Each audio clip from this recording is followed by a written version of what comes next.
The Bostonian is Matt Perrault. This is our city. The book is Dave Sharapan. Pay him. Pay that man his money. Together, they are the Bostonian versus the book. You covered! You covered 12! Covered! Follow the show on Twitter at Boston versus the book.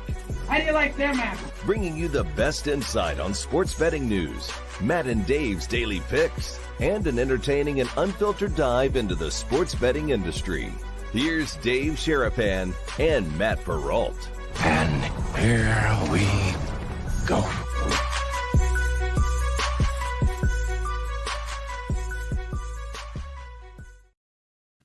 What's up, guys? How are you? Welcome into another episode of the Bostonian versus the book. He's Dave Sharapan. I'm Matt Perrault. Dan Alexander Newbie will be joining us coming up here in a couple of moments. We'll talk Penn State. He's a big Penn State guy like Dave. We'll get to some Eagles conversations with the Eagles and the playoffs and everything else going into that. You guys can jump in the live chat today because not only is this a Wednesday, it's the last day of us being in our home studios for the week. Thursday, Friday, we are live. This is on site. So today it's a roll call Wednesday. Yes. Bringing it up today, boys and girls. Yes. How are you, sir? Good to see you on a Wednesday. I'm freezing. It's freezing cold here in Vegas as far as cold goes. It's windy.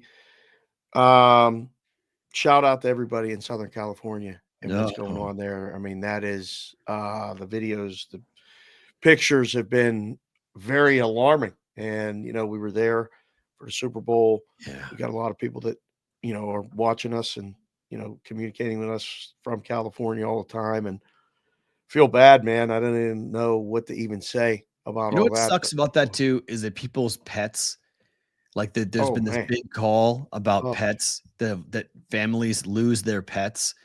And, like, you lose your house, but you have a dog. I've got animals. Like, I couldn't imagine like one of my animals showing up like 1.5 miles or 2 miles away from my house after my house burns down. I can't find, I've got all my stuff done. And then I lose my pet on top of that. I lose my dog or my cat or something that's special to me. That sucks. Like that just on so many levels, that's a scary situation. So yeah, it's a good call by you. If we can do anything, guys, not that I don't know what the hell we're going to do, but if we can help get the word out or to help you connect with somebody or whatever, just let us know, because that's some scary stuff, man. 75-mile-per-hour winds to blow those flames. Yeah. And the amount of smoke and all that stuff, like it is just, it's scary. There's no other way to say it. And I saw some stuff happening last night and then woke up this morning and was like, what is going on? This is and it's close. You know, I mean, it's not that far. So, you know, a lot of things that happen in LA end up, you know, coming here. We'll probably see the smoke in a day or two. Right. If not tonight, the way it's blowing, I mean, the wind's howling. It's howling at the house. It's freezing in this house. Still can't turn the heat on. The kid's sick. Everybody's getting ready to go back to college this weekend. I was like, can we pile anymore? I felt like Joe Pesci sitting on that porch in my cousin Vinny. Can we pile any more stuff on a roll call Wednesday? You know, we got live shows coming up, you know, Thursday and Friday down on the Strip. We'll be at Resorts World. Can't wait. It's going to be fun. Get the Penn State game tomorrow. We got to have Newbie on because, you know, Newbie's going to produce the shows, give us a little insight into what's going on with the Eagles and stuff like that. So fun day today here on BVB. Is he okay? We're talking about Southern Cal. He's going to tell us. Okay. You know, he's good where he's at, but it just like dawned on me. I was like, wait a minute. Yeah. Like, he's in Southern California now. Yeah. He's not far.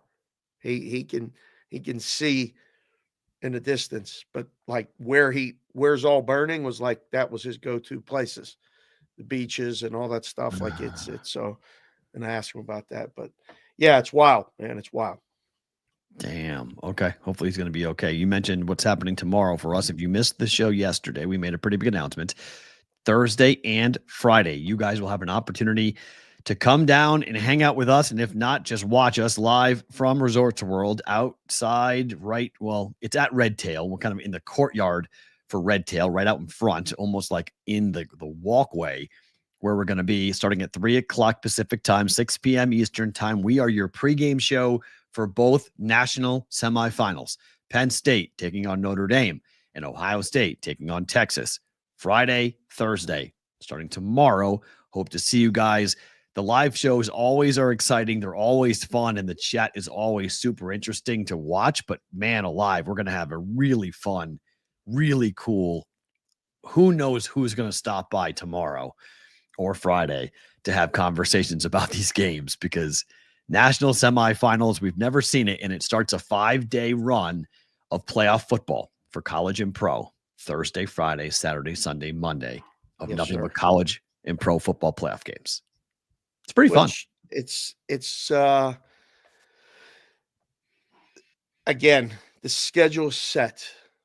I hope the games live up to the billing. I feel like Thursday is going to be great. Really tight game. Friday, hoping Texas finds a way to get there. Saturday, maybe the couple duds. Sunday, I don't know.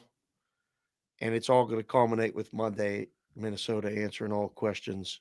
But now all of that is like the Rams aren't practicing today because of the situation in LA and the air quality. They can't be, nobody can be outside. Well, the game on Friday, there's some questions about what's going on in Dallas with the game on Friday for the weather. I heard about that because of the weather, the bad weather. Yeah, the storm that's going through the Midwest and the South. There was some concern about whether or not it was going to be safe for the fan bases to travel. So there was a question on that saying like, maybe we're not going to be able to play it, but they said as of right now, AT&T Stadium and the Goodyear Cotton Bowl Classic, we continue to monitor weather reports, and over the last 24 hours, the forecast for later this week has improved according to the National Weather Service. We've been meeting routinely with city officials, the director of transportation for North Texas, and the college football playoff. Should the forecast shift, we are prepared for all contingencies. Which is like, wait, what? What? Yeah, right. We may have another game get moved. I mean, it happened for Georgia. That game got moved in with the game down in New Orleans. So for what happened with the terrorist attack on Bourbon Street. So yeah, it's not good. So we'll have to watch and see how that's going to play out from a weather forecast. But as of right now, we're okay for Ohio State and Texas on Friday night to kick off. But Mother Nature may have something to say about it. Have you ever been anywhere where it's snowed /ice / rain when they're not really prepared for it? I lived in it. Alabama. I lived in Bama. It's just Operation Shutdown, right? 1 inch of snow shuts down Alabama for 2 days. 2 days. I'm dead serious. 2 days. The amount of moronic behavior that happens when there is any freezing, rain, snow, anything in the South is unbelievable. People don't understand. They have no clue how to drive. Oh boy. They drive faster sometimes. They think they're in trucks and they're all good. Happens here. It happens here. Oh, I've done the drive to California like now in this time of year when you go, from here to LA, excuse me, and it starts snowing like up in the mountain, whatever. Yeah. And they're going faster. Yep. No one's going down, they're passing. Like, and what are you doing? Oh, I mean, every overpass, see, in Huntsville, when I lived in Alabama, every overpass froze first before the ground. Oh. So when you would go up and over, people wouldn't realize that it was a skating rink. So you're going 65 miles per hour. You get off, an over ramp, an off ramp that's going to take you over something, and it's a skating rink. And you see pile up after pile up. It was just like a comedy of errors of people who did not know how to drive in the snow or the rain or the freezing rain. So yeah, I've lived in places. I've lived in Texas. I lived in Houston when that happened. Every once in a while you get an ice storm or you get some type of freezing rain. People have no idea what they're doing. It's incredible. They drive way too quickly. And then they get into massive car accidents, and it just causes a whole chain reaction. Yeah.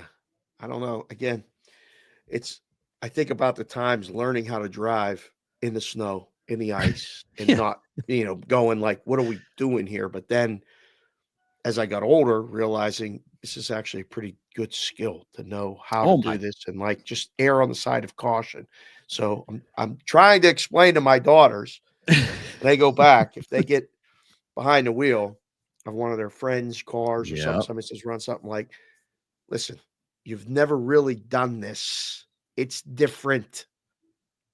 Careful. It's funny too. There's two life skills that I think everybody should have. The first is being able to drive in bad weather, and the other is to be able to drive a manual transmission. Yeah, I can't do that. And it's something my daughter will know how to drive a stick. Like she will know how to drive and leave the jokes alone, but she'll know how to drive a manual transmission, because that is something of, if you get stuck and you got to be able to drive yourself somewhere, right? You got to be able to drive a manual transmission. And I know they're almost completely gone. I know that that's slowly being, pushed out, but I drove a manual transmission truck a couple of weeks ago, and I was like, why don't these things have more often? I love this thing. I mean, driving a manual transmission sometimes is really fun. It's not as convenient when you're in traffic, but on open roads, it's fun. Go ahead and just take your word for it. At some point, maybe I'll learn how to do it. But I mean, cars are driving. You don't even need to drive a car now. Correct. Well, here at CES, I mean, do you see have you seen them yet on the strip? They've got they have cabs now that they're trying to push to different cities that do not have drivers. They're like boxes, and they open on both sides, and you get in, it drives you, it drops you off. It just goes back and forth. Human being in a front seat? No human being. No one. There's not even a place for a human to sit. There's no place for a human being to even sit. It's just got four different seats. Like an amusement park ride where you just get in there's 4 seats, you put a buckle on, and you just, and it goes. Who do you tell where you're going? You either it's, I forget what, I know on the strip, it's like a fixed spot going back and forth. Okay. But I don't know when it goes into like New York City or DC or whatever. I don't know if I'm ready for that. Are they driving on the strip? Yeah, right now they are. Oh Lord! Right now during CES, right now they're driving on the strip. I mean, I think as I went to DC and as I took 1,000 Ubers and Lyfts while we were on the trip, like I think there's something to be said for downtown type having no drivers, but the second you get to the suburbs, like you have to have drivers. Like you can't have driverless cars everywhere.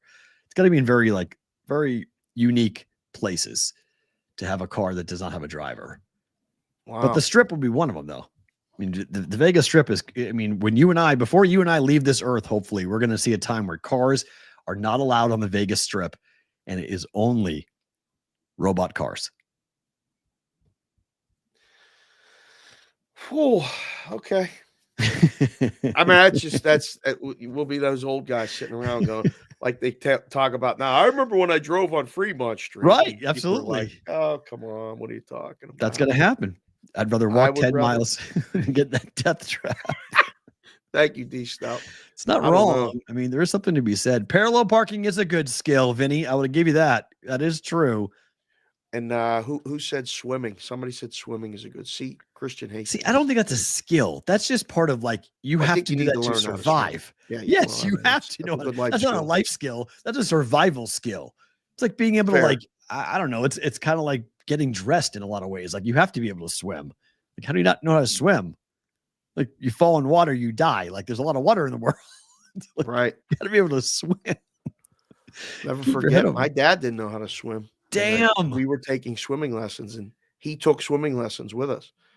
And I remember being a kid going, "How do you not know how to swim, Dad?" But he never took swimming lessons. He grew up and worked, and they didn't have pools where he was at, so he didn't swim. All he did was play baseball. Would you get into an aerial taxi? A driverless air taxi? There's a company that's planning of using aerial mass transport in the Phoenix metro area to just. What do you mean? Like a quick little helicopter flight? Flying cars. Yeah. Uh-huh. We're a ways away. We're a ways away from that. Flying cars. What? I mean, because I thought at this point in time at 47, I thought we would see a lot more on the drone side of things, like a lot more drone deliveries than what we see. Right. So I think they're still trying to figure out how to deal with the skies being congested and, when you run into something. It's one thing to get into an accident on a roadway. Up high, kind of a more of a bigger problem. By the way, did you email Newbie the link? Oh, yeah, I did it at like 9:30 this morning. All right, I just want to make sure. Does he not have it? No. I didn't ask him. I just was going through the rundown, and I was like, wait, I didn't see the email. That's all. You're CC'd on it. It's there. He got it. He wrote me back. Okay. Awesome. Yeah, he wrote me back. He's got it. Right. We're all good on that. All right. So tomorrow, guys, 3:00 Pacific, 6 p.m. Eastern, we'll live at Red Tail. Roll call Wednesday will happen because Thursday, Friday will be out. So we'll do that. What happened last night? Trae Young hit a half-court buzzer beater to beat the Jazz on the road. In sports, is it more shocking for a Hail Mary or a 3-point half-court shot to beat you? Which is the more shocking win? The Hail Mary, no? I think so, because it happens less frequently. So less frequently. But it is really hard to hit a half-court shot at the buzzer to win a game. Well, I think it's easier to get a Hail Mary. I think it's easier to complete the Hail Mary than it is a half-court shot at the buzzer. Oh. It's hard to do. It's so hard to just get a Hail Mary opportunity. True. Like where it's actually get the ball off up in the air. One, to get the ball in position to throw it 50 or 60 yards, to have it possibly get tipped or jumped and catch it. Guys do these half-court shots at the end of every quarter a lot of times, or end of every half. I just feel like there's so many more opportunities. It's still a cool moment when it happens. I mean, not for who was that? Trae Young hit it. Yeah, needed that game to go to OT because I needed Markkanen to get one more assist. So that one hurts. Right. But, I mean, the way these guys shoot, are you surprised when you see it go in? No, because Peyton Pritchard of the Celtics has made almost like he has like a cottage industry over this right now. He practices it, and he is allowed to take it at the end of every quarter. First quarter, halftime, third quarter, and game. The Celtics run plays for him to take half-court shots, and he hits them a lot. Yeah. So, I think it was contested. Yeah, it was a contested three that he knocked down. It was pretty impressive. So, I mean. Wow, Jonathan C. was in the chat. He said he was at the Hail Mary that Daniels threw this year. Oh, my. How cool was that? You were there? Yeah, Jonathan C. Wow. How about that moment? Huh. You remember the Hail Marys more. Because they're more rare. Yeah, because, I mean, why don't they ever seem to happen at halftime? Hail Marys or the half-court shots? The Hail Marys. Because they'd rather kick a field goal. Right. At that spot, so right? It's only the end of the game usually. Yeah, they'd rather do a half-court. They'd rather do it. A 65-yard field goal attempt at the end of half, they're fine with it. Like, go ahead. Well, now they can make throw it. Right? Like the way kickers kick, there's probably hardly ever a Hail Mary at the end of a half. Can you practice a Hail Mary? That's a very interesting point. Oh, I think so. You have to be able to practice it in some way. I mean, even I played Pop Warner football. We practiced Hail Marys. Yeah. You play 500, you're practicing Hail Marys in some way. You're just chucking the ball up in the air, going just throwing it up and going getting it. So on some level, there's some practice. At the Fiesta Bowl with the kids. My nephews and his friends were like, he says, Uncle Dave, just throw the ball up. We'll play jump ball. And I was like, they call it jump ball. Okay, we call it 500. Right. So can you tackle? Are you allowed to tackle the person? We were in the parking lot at the Glendale football stadium. So there was no tackling. I was trying to keep them away from the cars. I was like, that was what ultimately got me my shoulder surgery, because it came out twice. It popped out of the socket twice, and we were playing in a lake, and we were playing 500, and somebody tackled me playing 500 and popped my shoulder out for the third time. And that was it. Stuff we did as kids was so dumb.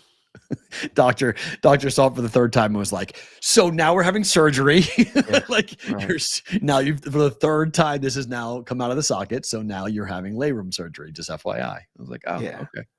So the head orthopedist for the Nebraska football team did my shoulder. Oh, yeah. It'll never come out of the socket. He told me that. He said, if your shoulder ever comes out, you will be in so much pain, you will wish you have died. Wait, so you did that last one in your 30s? I did it. Yeah, when I was in Omaha. So I think I was maybe 31, somewhere in that range. You're still playing tackle anything at 31? Yeah. I did it in a mosh pit. Again. I mean, I did it in a mosh pit. I dislocated the shoulder in a Dropkick Murphys mosh pit. So, like, yeah, of course. 28, 29, 30, 31. There was no, like, no, I was still doing stupid things. I was driving a sports car in Omaha, Nebraska. Like, this is how stupid I was. Like, I was driving a Mazda RX-8 on the highway, did a 360 on the highway in the middle of a snowstorm and lived. I shouldn't be here. I shouldn't be sitting here. Anybody could have just come and like just T-boned me, and that would have been the end of me. See you later. Goodbye. Up on the side of the road? No, I kept going. I did a 360 and kept going. Just kept driving. Like I just did 360, and it was like I got traction. I just got traction and then kept going. It was driving the Mazda RX-8 in Omaha, Nebraska was the single stupidest thing I ever did. And I put snow tires on that car. I had snow tires on a Mazda RX-8. No, it let me drive like in like 2 inches of snow. Right. Anything else, car was not able to be operated. It was, but it had the diamond piston engine. If you guys know what that thing is, it's a marvel, engineering marvel. That car flew. That car was so much fun to drive. 6-speed. That was a manual. That was just whip through the gears and have some fun. So, we'll talk about a lot of things. Flames and Kings postponed tonight in LA. Just came across. Because of the fires? Yeah. Holy crap. Yeah. We're postponing games now. Well, let's get to Newbie. Newbie, where are you? Because we're a little nervous about you. I was thinking about changing the background to like fires behind me, but luckily they're 20 miles north of me as it stands right now. Okay. But man, stuff can change in an instant. Like last night, we were looking at this one spot where it was like 400 acres that were burning, whatever. We wake up this morning, 10,000 acres, about 50 miles south of us that was burning. So we got a nice little bubble where we're at, but man, it's brutal. Like it's honestly hard for me. I'm not really like a watch the news kind of guy, but like It breaks your heart when you see people, if you see the videos, the people who are like inside of their houses, they're like, well, I guess I'm about to lose everything that I know and love. So as a matter of fact, guys, the school that I coached lacrosse at last year, Pacific Palisades High School, it's gone. There's no field there. There's no high school anymore. Gone. So those kids woke up this morning. Yeah, hey, we're not going to school, whatever. They don't have a school to go to. And I'm coaching. We're 20 miles south. All of our outdoor activities are canceled. There ain't no soccer today, lacrosse, none of it. Simply because I just walked outside to walk the little pup who's sitting in my lap right now, the little co-host. And I walk outside. You can see literal ash falling. And I'm like, it's almost like snow back home, but no, it's places getting destroyed. It's crazy out here, guys. But we're safe at least here in the South Bay as it stands. So fingers crossed. What camera are you using right now? Does it look good? It looks amazing. It looks great. It's perfect. Yeah. I feel crisp. What is the camera you are using? They're not sponsored. They're not sponsored, but Logitech Brio is the cancer. Yeah. But if you guys want to sponsor the show, hey. Yeah. Bostonian versus the book brought to you by Logitech. Let's get it done. Come on. I mean, dang, dude. The background's perfect. I know. I should. If I would have realized how good it was, Matt, I probably would have dyed the beard a little bit better. Because good God, the grays be graying with the Logitech. It's $200. That's all it is. Yeah. Oh, yeah, I'm buying this tonight. Holy crap. Yeah. Okay.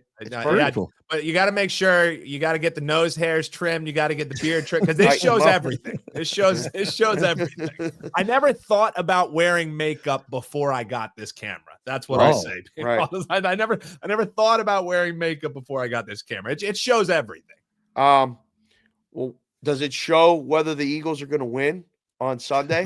I mean, you're our resident Eagle guy, and you're going to make sure everything's working tomorrow and Friday, including the guest mic. So we're going to have all that lined up. But I know you've been waiting.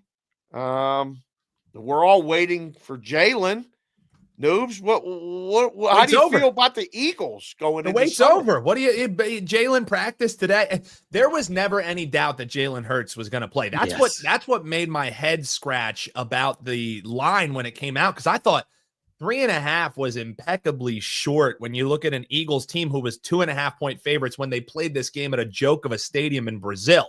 Now, get me, everything is different, but that line was kind of telling me, this is a maybe Jalen Hurts won't play kind of line. What we're sitting at around 4.5 still, so it's not like it's changed all that much. But Hurts did practice today. I fully expected him to practice. If the Eagles were in a playoff push, guys, he probably would have been playing the last 2 weeks, if we're being honest. They would have rushed him through protocol. The reason why the Schefter tweets come out, Jalen Hurts is still in protocol, obviously, because the guy's got an engagement farm, number one. But number two, he didn't practice any of the weeks because he was never going to play in the Giants game, so there was no need. And to clear concussion protocol, you have to log a practice. Then after that practice, you have to report no symptoms. That was always going to happen when the Eagles had their practice here on Wednesday. They moved the practice to Lincoln Financial Field to get a little bit more of a feel for it, I guess. I guess they don't play there enough, Dave. I don't know why they would switch from the NovaCare Practice Center, but maybe since they choked it away the last time that they were at home. But we'll see how that works out. Guys, at risk of sounding like a huge homer, and that's why I would love some devil's advocate point here. I like the Eagles by like 10 points in this game. I really don't like how the Packers ended the year. And I like the fact that the Eagles essentially got some quasi buys working out here down the stretch. It's only going to be the third time this season, or the fourth time, they've done it 3 times, that you're going to see A.J. Brown, Devontae Smith, and Dallas Goedert all on the field together. Saquon Barkley got some rest last week, so that's going to be huge for a playoff push with a Packers team that a lot of the folks who I hear making a case for the Packers in this game are pointing to the Sagarin strength of schedule numbers, which has been an altar to worship at when betting here in the first round. But the strength of schedule, okay, it's great when you play a lot of good teams, but what did the Packers do against those good teams? Lose to the Lions twice, lose to the Vikings twice. A lot of their wins end up being, walk off either missed field goal wins or field goal wins for the Packers. I run down their schedule and I don't see, a signature impressive win to point to.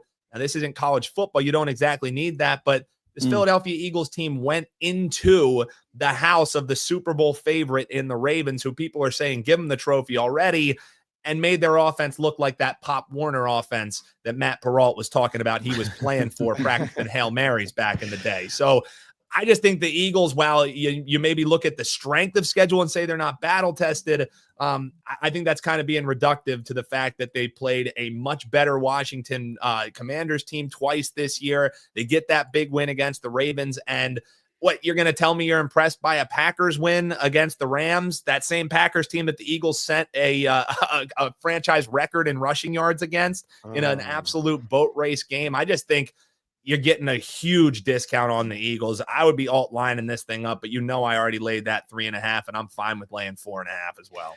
So I'm not going to play devil's advocate, but I'm going to ask you this question because I think it's interesting to look at the history of the game. If you guys somehow, step on your, and lose to the Packers, will there be anyone that will say, man, you could have made this year historic and you could have broken the record with Saquon Barkley if you had gone and played? Sitting him, is there any added pressure because you said, okay, fine, we're going to sit him to be ready to go for the playoffs? If you lose that playoff game, it kind of defeats the purpose of resting him in week 18 when the record was there. No? I think 1,000%, but let's be real.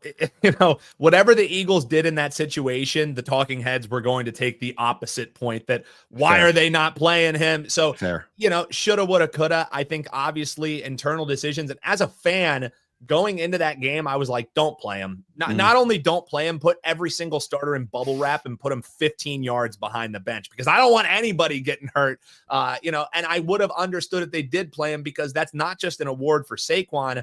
That's an award for Jeff Stoutland, the offensive line coach, who is a Hall of Fame level coach. That's an award for every single one of those guys up front. So I would have understood however they played it. As far as it adding any extra pressure, I don't really see it adding any more pressure to the fact that this is a team who, outside of that Super Bowl run, has choked both times in the opening round of the playoffs. So I think that's maybe more where the pressure comes from is, well, if you don't make a Super Bowl run, you lose to the Bucs in the first round. Thank God we don't have to play Baker Mayfield. We get to play a banged up Jordan Love. But as far as that situation adding any added pressure, I think the Eagles know what's in front of them. I think also you're starting to get a little bit of a discount just simply because people are giving the NFC Championship to the Lions. A bet that I would make if you could get down on it is taking the field against the Lions. I really don't think that the Lions are going to be the one who comes out of the NFC with all the energy they had to expend. So I think the pressure is always going to be there. I think this is a big show me chance for the Eagles, who have the best roster they ever had. If Nick Sirianni wants to really, thumb his nose to the naysayers like he really likes doing, this is the chance to do it with one of the most talented rosters, not only that the Eagles have ever seen, that you could argue you've seen in the NFL in recent history when you look to top and bottom of this roster. You got the dog on your lap when he's sitting there. She's passed out. Is she? All right. Yeah. Here, I'll even because who cares? Everybody knows that this is a green screen, so I don't have to take on this show. Here's the dog chilling right here in the down shots. Careful with the down shots. We've done this before. Yeah. Sorry. Oh, no, he had pants shot for you. Down shots brought to you by Logitech Brio. Yeah. Brought to you by the way, both of your daughters are now watching this because Newbie's low key. Just FYI. Listen, she is a dachshund, so low key that was a a wiener shot. Nice work. I'm sorry. Look, just saying, we saw it with Tommy the Lip. And Tommy had some baggy shorts on that were maybe exposing some things. I'm looking for a dog, not Winnie, but thank you for showing us Winnie this weekend. That's going to win. And I was texting with a guy down south this morning. And he's like, we're going to need at least a dog or two for our lungs. And it's been that type of season. We got a story later, FanDuel crying and calling it customer-friendly results.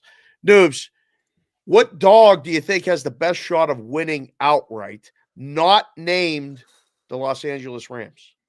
Yeah, and honestly, that line just keeps on bouncing around. So I think that one's going to be, potential game of the weekend, even though it's on a weekday, because give us money, NFL.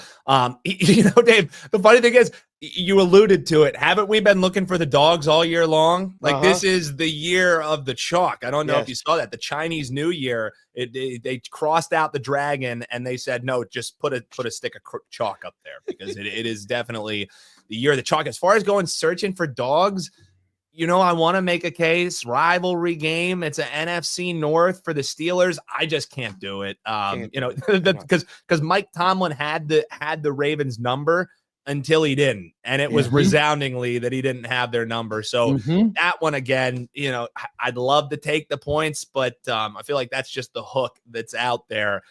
So as far as a dog to outright, what Washington done is this year, has that impressed you enough to go into Tampa Bay, beat Baker Mayfield and the Bucs? That's the one that I would probably circle. That's one that I certainly, whether it's wongable or not, you give me that 9 points. That's the teaser leg for sure, is taking Washington up. If there's one dog that's barking, I think it would be the Washington Commanders. The rookie quarterback angle of it scares me, but let's be real. Jaden Daniels hasn't looked like a rookie since the second half of the year. A team who definitely has plenty to be playing for in both situations for these guys. But I don't know. I talked about teams. I don't like betting on teams who kind of limped in.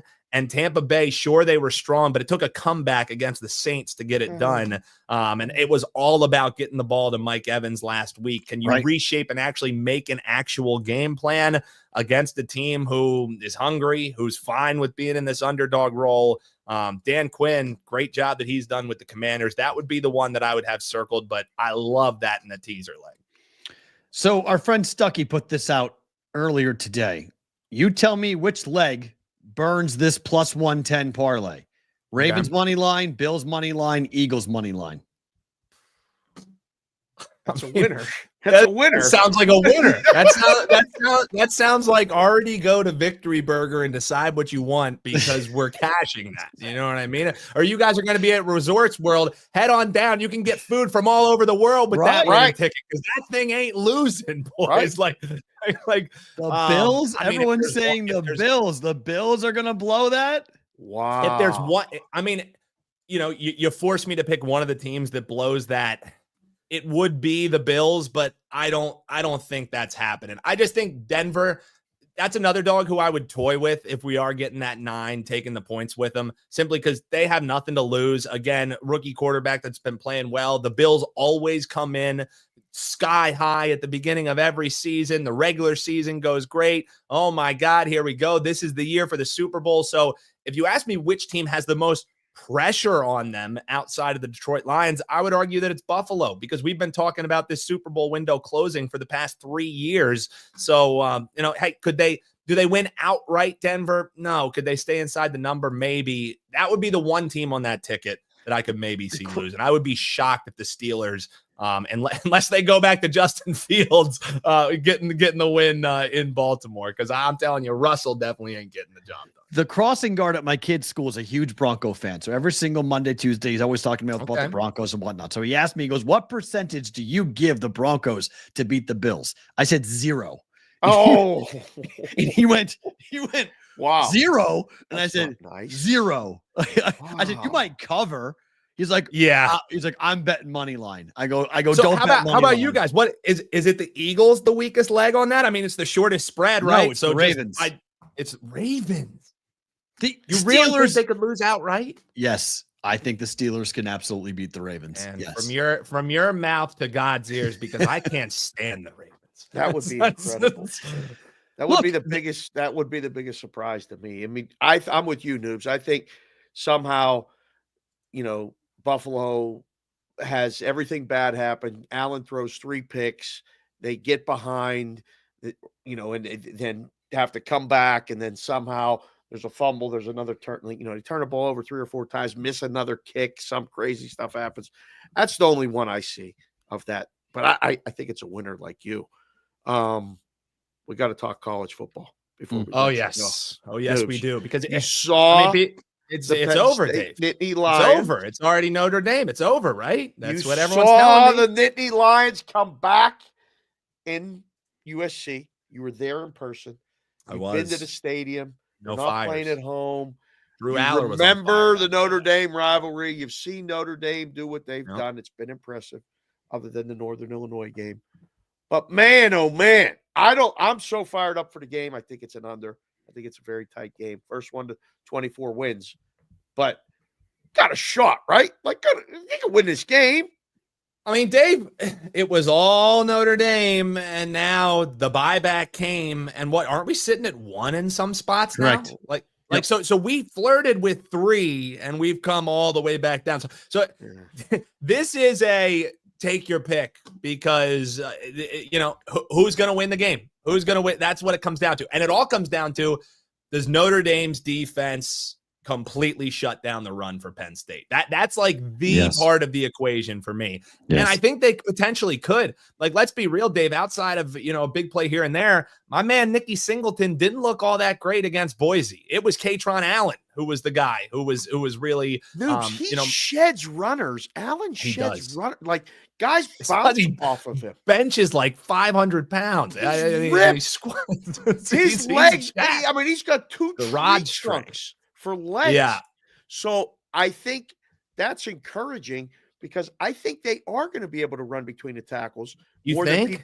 Yes, I do. Because how sometimes you talk about, like, if I knew X about a game, I could tell you, how the game's going to go, right? If you tell me what the Penn State's total rush yards are in this game, I can tell you if they win outright. Because I think that's going to be the ultimate difference maker is, like, can they just wear Notre Dame down?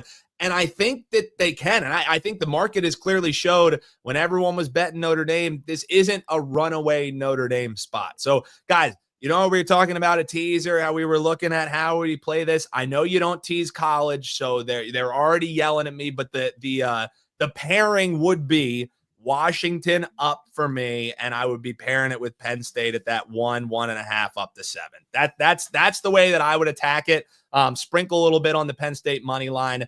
That's the only way I would bet it right now. And it's kind of, talking out of two sides of your mouth, because now that the market, all the value is gone on Penn State. You know what I mean? Like, you could have got him at 2.5. You could have got him at 3.5. Yes, it's true.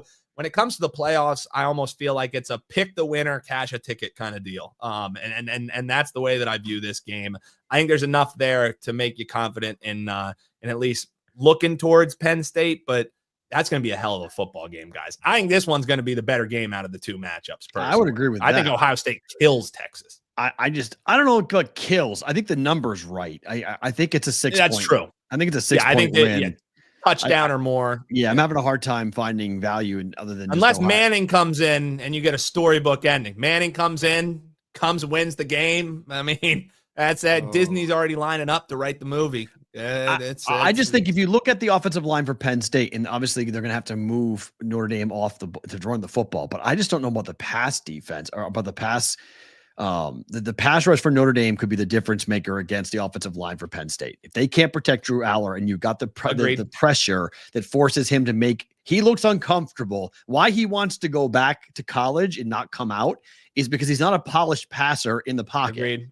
He's not a guy who's comfortable with that rush coming at him and being able to take his ball down too quick sometimes. Correct. And then runs. Right? Yes, he pulls it down and runs. So that's the problem. If Notre Dame can do what they've done so far in the playoffs, which is really get after the quarterback and put pressure on the both tackles, Penn State could run the football. Can they pass protect? If they can't, And again, I think your point is a great one, and I could not agree more. And that's again why I go back to how well can Penn State rush the ball, because ideally that's what you do. Like ideally, you completely nullify that pass rush by not even having to put yourself in 3rd and 7 type of situations. Like if you can get ahead of the sticks on this Notre Dame team, that's the ultimate difference maker. But you got to win 1st and 2nd down, and also Dave, let's be real, they got to clean up the play calling a little bit. Like our guys gotten a little bit pass happy here. And I don't think this is the team you get pass happy against. If they're going to get pass happy, Noobs, give me the number of receptions for Warren.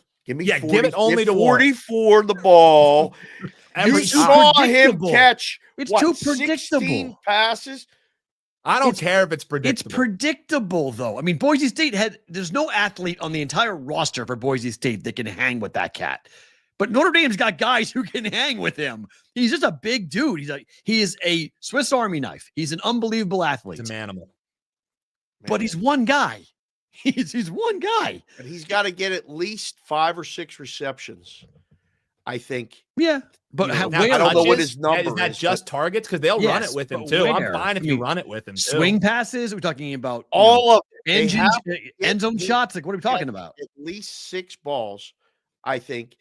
If there's a point where he's got 2 receptions for 26 yards or something, I mean, like they're okay. So Butchie's put it in there. It's 6.5.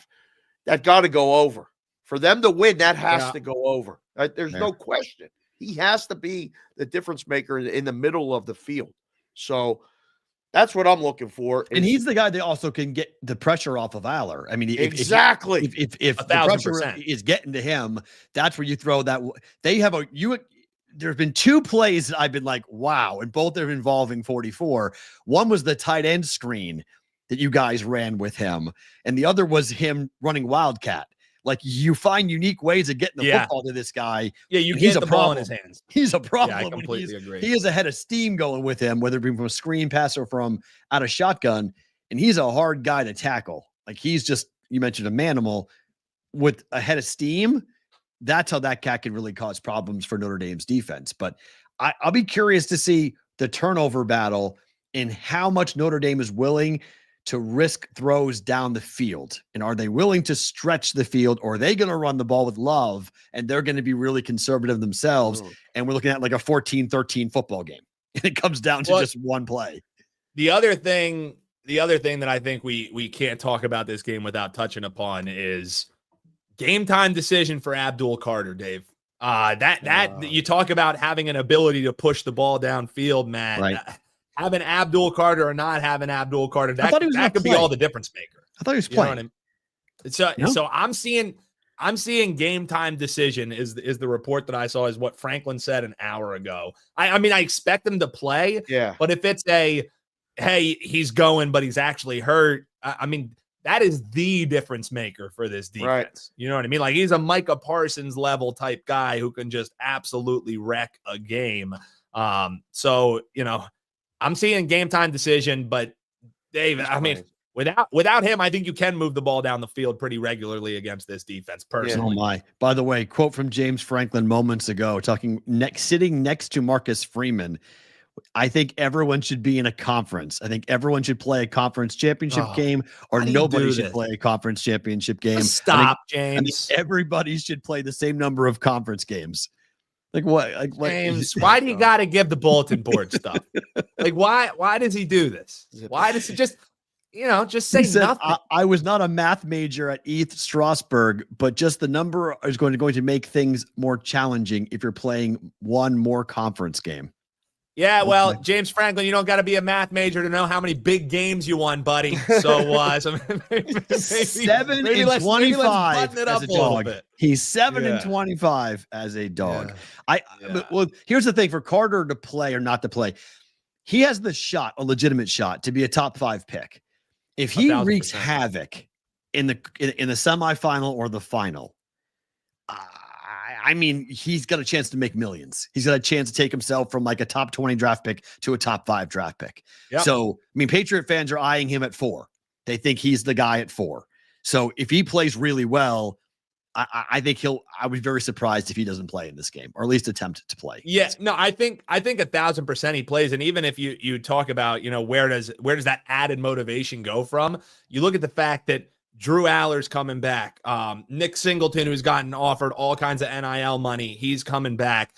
This is a team who definitely really believes in this core nucleus of guys that they have. So any of that added motivation is just icing on the cake. Because as much as grief as I give to James Franklin, like he's a foxhole guy who his players absolutely love him. So, any added motivation there that you're talking dollar signs and cents, give me that all day long. So I'm with you. I think Abdul plays. You're going to know early on in the game, is he fighting through an injury or is he actually ready to go? I never like that game time distinction, but if they get the right drugs in him, get him ready to go. Hey, if it's no problem, that can make a long day for that Notre Dame offense. What do you do with James Franklin if he loses this game? He's been favored in the first 2 games. He was expected to beat SMU and Boise because those teams are just fundamentally not on the same level as Penn State. Notre Dame is. You mentioned the joke with Franklin, but it's not even a joke. This guy does not beat top 5 teams. He's got 1 win over a top 5 team as a head coach in his career. This would be number 2. If he loses to Notre Dame, you mentioned everybody coming back. What do you do with Franklin? Because Ryan Day might win the national championship and save his tail, but if he had lost, he may have been gone as well from Ohio State. So for me, What's he says fired. Yeah, I love it. I love it, Butchie, because he makes the point for me is Twitter tells everyone that he should be fired. All the commenters say, I can't believe he's fired, and he's back come spring ball. They gave him the keys to the castle. Remember that extension that he got? Like essentially, if you read the contract, it's like, James Franklin is all but short of being the acting president of Penn State is essentially what his contract says. So the only other job is governor of the state. Yeah. But you would think, Dave, the governor could get, a longer runway so he doesn't have to cry about, being able to fly out and fly in. But all joking aside, I would be shocked even if they lose this game, by a big margin. I don't think they move on from James Franklin simply because the way that they would spin it. It's the first year of the college football playoffs. We made it all the way to the semifinals. We have Aller coming back. We have all these guys coming back. I would be I think there is a 0.0% chance that Franklin gets fired no matter what happens. 0.0. And if you keep looking further down the decimal, there's no 0.1. There's no way. The college version of Mike Tomlin is James Franklin. The college version of Mike Tomlin. He hasn't been there long. It's a good comp. It's actually pretty. Although Mike Tomlin does have a championship at least. Listen, last one for me. Practice is canceled. You're out there with all that smoke. If you want to put the dog in the car, put Kayla in the car. get your ass to Resorts World. Rooms are 25% off. You got a spot to stay. You can produce the show live tomorrow. We'll sit, eat, watch the game. Kids will be happy to see you. And we'll do it again on Friday. You can stay the weekend, whatever you want. Offer still stands right there because you know how to do this. That looks it's good. 4 hours away. So just let you know, just putting it out there. Let her missus. know. Throw a camera in the bag. Take a couple pictures. We'll make it a working trip for everybody. You love write-offs. You got to use the write-offs. Just saying. Sound like a Start good off business. 2025 I mean, it's with a ledger entry. All right, it's lining up rather nicely. So we got to talk to the boss before see what happens. Before we let you go, they just made this announcement while we were talking. There's going to be a Winter Classic game in Florida for hockey. Miami. No, in Tampa. I thought it was in Miami. Tampa. Are they going to use that fake ice? They're going to use that plastic ice? The Bruins are playing the Lightning at Raymond James Stadium for the Winter Classic. And, oh, you're right. And they're playing, the Rangers play the Panthers in Miami. That's the one I saw. How they playing an outdoor game in Miami? So February 1st, they're playing a Winter Classic game on February the 1st of 2026, Bruins Lightning. And on January 2nd, Rangers Panthers are playing in Miami. Yeah. What are we doing? Why are we playing hockey in Florida outdoors? I don't know. Very interesting. I guess I don't know. Maybe there's some cold wind blowing off the Gulf of America now that we've renamed it. Right? I don't know, man. I mean, that's the only thing that would make sense to me. I don't know. Oh, that might be the line of the week. That's tremendous. All right, listen, whether you're here or not, regardless, we're working with you tomorrow. We can't wait to see you, hear you, whatnot. You'll pop in and be a part of the show on Thursday and Friday. Thank you for doing that. We'll talk to you tomorrow for Resorts World, 3 p.m. Pacific time, 6 p.m. Eastern time, and Friday as well. Good to see you, buddy. Thanks for coming on. Appreciate it. Absolutely, boys. Let's go, Birds. Let's go, State. Have a good show. We'll talk to you guys later. Newbie joining us on the Bostonian versus the Book. Good to get him on the program. We got more to come at you guys tomorrow for BVB. Your daughters pop in only for Newbie, huh? They only come for him. They don't watch the show. They don't comment on the show. Dan shows up, and all of a sudden, both your kids are in the chat. I mean, this is part of life. This is, I had that moment today. We all went to the family doctor appointment, and it was like, "Do you want me to come back?" And they're like, "No." Okay, bye. See you. So they did their thing. They're growing up. They pick when they want to come in. I tell them all the time, check around the ish time. They're home, so they might pop in again tomorrow. They might actually come down to the show. Oh, good. So that will be fun. Yeah, come on they're down. rooting for Notre Dame, though. It's not right. They're like, Penn State's probably going to lose. But why? Well, because they think Notre Dame's going to win. Well, they're right, but why? I know. Is there a reason? Yeah, just because it's my team. Oh, okay. So it's pulling its dad. Okay, that's fine. I like that. Let's just needle dad. I like that. Yeah, that's fine. All right. It made its debut. The TGL made its debut last night. Did you watch any of it? So I was on the air for the majority of it. Mm-hmm. And then I got off the air. I had it on, but I was watching the basketball. It was really good. Right. So I was done. I turned it on with the audio and I tried. I felt like I missed too much to quite really get into it. And then it was the end. And Oberg made that putt. And I was like, okay. This is how I feel about it. What does that say? Jason Sobel just had a golf buddy call and say, this is so cool. I'm really impressed. But now that I've seen it, I don't really want to watch anymore. That's a very fair assessment. Yeah, I don't know. That's how I felt about it. I was like, this is so cool. Okay, I'm done. It was, I'll go back and try it again. And maybe because it wasn't Tiger and it wasn't Rory, and maybe because I didn't have a rooting interest in it or anything, but I thought it was super neat. And then I thought it was super lame. Right. I was like, this is awesome. I bet if I was in person, I would love this. Some sports do not translate well on television. I don't know if I would love it in person. Like, you're watching guys hit against the screen and then they come out and putt, on his fancy green. Yep. Look at Mooch in the chat. Hi, Timmy Mooch. How can it take action on this? It's literally a comedy show that you can bet on. It's not a crazy comment. It's really not. Watching it was like, wow, we're handicapping this? Like, ooh, yikes. Okay. I'm not in a hurry to bet on it. I'm not in a hurry to watch it again, to be frank. I'm not in. I think if I was watching a bet on it help you watch it? No, because what am I betting on? Like, it was 8-1. It was a blowout. Like, it wasn't even close. So, like, what am I betting on? I don't know what I'm betting on. I think it's fun to watch Tiger hit golf balls, period. Like, that's what this is going to be for me. Because I was I was watching this. I was on the phone at the same time as I'm watching it. And I'm like, I have to trust a simulator. Like, the ball is landing 4 feet from the hole. Like, while that might be the case, I have to trust a simulation that's actually happening. I'm not sure I'm okay with that. Our resident BVB TGL correspondent Daniel G said it was 9-2 BTW. Fine. I shut it off. It was 8-1. It was a blowout. It was a complete, it wasn't close. So I was like, this kid's going to watch this and report back to us in the chat. Let him do it. It would be awesome. I'm going to have him on the show. I want to watch Tiger play, and maybe I'll change my mind. Maybe I'll get more into it as I get used to the greens and used to the play and used to the, how it is. But there's no caddies. So it feels like mini golf mixed with golf simulation without the beer.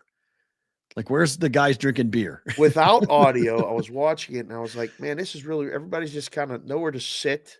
They're kind of standing on the side. And then he was like, all right, they hit the 2 shots. Now, all right, step on this green. And then everybody's kind of hanging out. Like, it was, I don't know.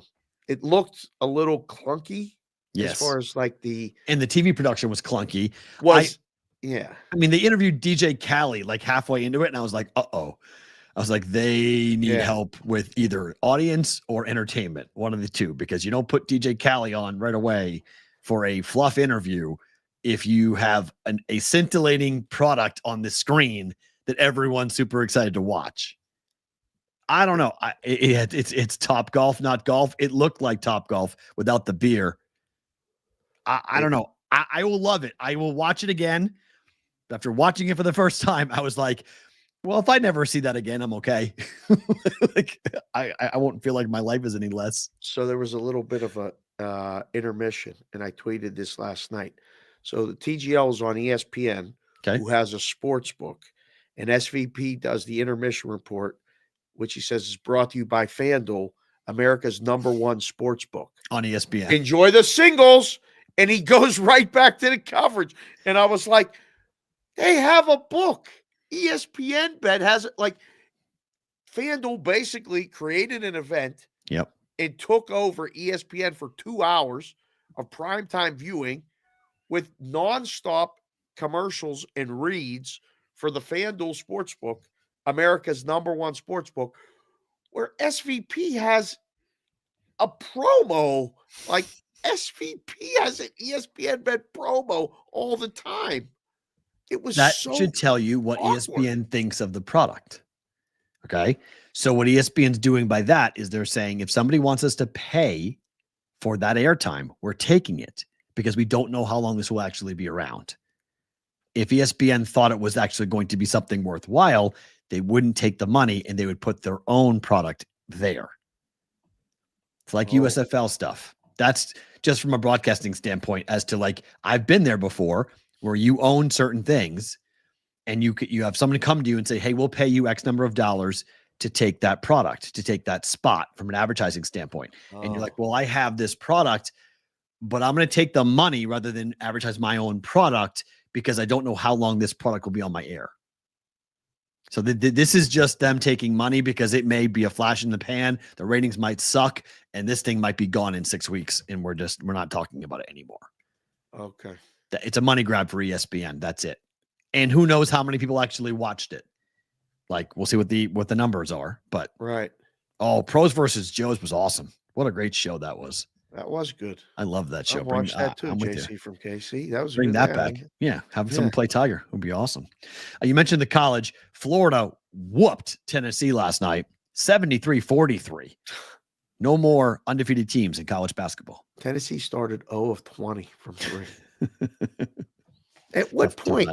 what point, P-Roll, do you go like on the bench? We missed our first 12. Take it to the basket. Like you just keep chucking? Correct. You don't have an offense to do what you're talking about. You can't just say we're going to attack the basket. You're built to be a jump shooting team. It's the same problem that Creighton is having. Teams are built to hit threes, and when you don't hit threes, you lose. It's the ultimate make or miss 3-point shooting contest. That's what basketball's turned into. People hate it. I know, but like there's times when you're supposed to go for it, right? Like you should in football. Well, you should be able to have multiple. You have ways to have situations where the coach goes, you know what, it ain't working. Right. Stop shooting. Like, guys, take a few steps inside, to let you shoot because we can't make it. We need to slow this game down, get to the basket, get to the free throw line, get in, change something. Like being blown out by 30, I guess it's okay now.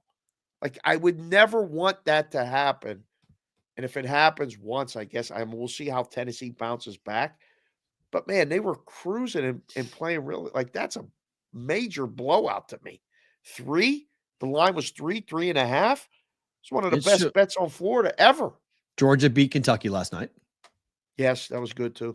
So you saw teams in the SEC. The SEC tournament is going to be awesome. It's going to be an absolute war.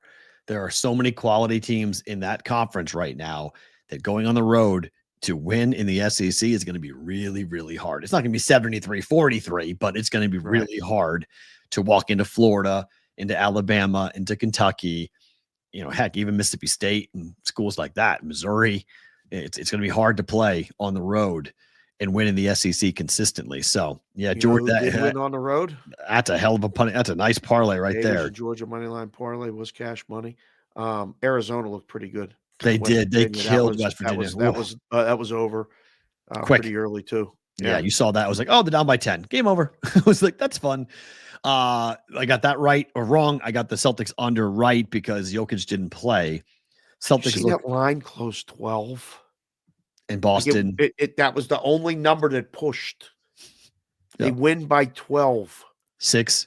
It was 5.5. You could have gotten 5.5 before the Jokic news, and then it exploded, and the total crashed. It closed at 232. Yeah, just completely crashed. I played under 236. It was up as high as 239 before the news came out, and that's what pisses people off, right? So if you were betting overnight and you were looking at numbers and it went my way, it's gone against me a bunch of times too, but for this time it went with me. So I bet under 236. It was up to as high as 239. It closed at 232 because the Jokic news came out of nowhere. Like it was like, wait a minute, he's out, and it was an hour and a half before tip off. He was out. It was like, whoa, wait a minute. And then Boston defensively played really, really well. And that's when Boston plays defense like that, they're a really fun team to watch. They're really hard to play. And they looked like last night looked like the championship version of the Celtics. Haven't seen much of that lately. Engaged. They were completely engaged in the game, and Denver wasn't. I mean, I saw that line.